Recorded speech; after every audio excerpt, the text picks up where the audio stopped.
כל פעם שאני מגיע לפרשת קדושים, אני ככה מתעורר מחדש לשאלת הקדושה בחיים שלנו, במיוחד שכמו בשנה כמו השנה, שכל כך סמוכה השאלה הזאת, או העיון בדבר הזה, למותם של הקדושים, בין קדושי השואה, שאותם ציינו השבוע, לבין קדושי מערכות ישראל, אותם נציין שבוע הבא.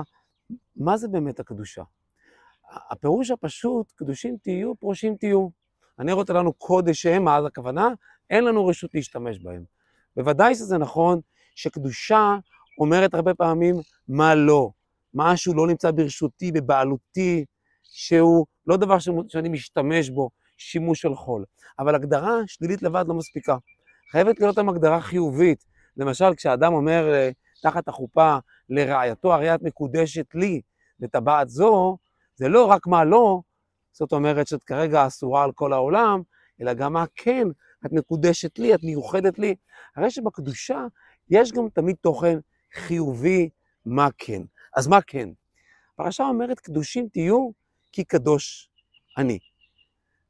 זאת אומרת שאין דבר כזה באמת אדם קדוש, אלא יש אדם ששואף לקדושה. קדושים תהיו, זה פעולה שהסיבה לה כי קדוש אני. זאת אומרת, האדם מצווה לעשות פעולה של הידמות לקדוש ברוך הוא, וככל שהוא חוזר עליה שוב ושוב, הוא נהיה יותר קדוש. ככל שאני מצליח יותר להידמות לדרכיו של הקדוש ברוך הוא, לצד הנעלה של החיים, למהות, ככה אני מצליח יותר לחיות חיים של משמעות.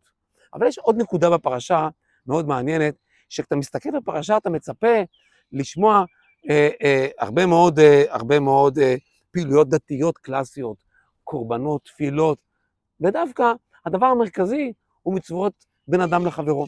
כך מתברר שבעצם הקדושה או הדרך לקדושה תמיד עוברת ביחסים עם הזולת. כי מטרת התורה היא לא האדם הקדוש הפרטי, אלא הקהילה הקדושה. זאת אומרת, איך אנחנו מכוננים חברה שלמה, מה שקראו תמיד קהילת קודש, קק.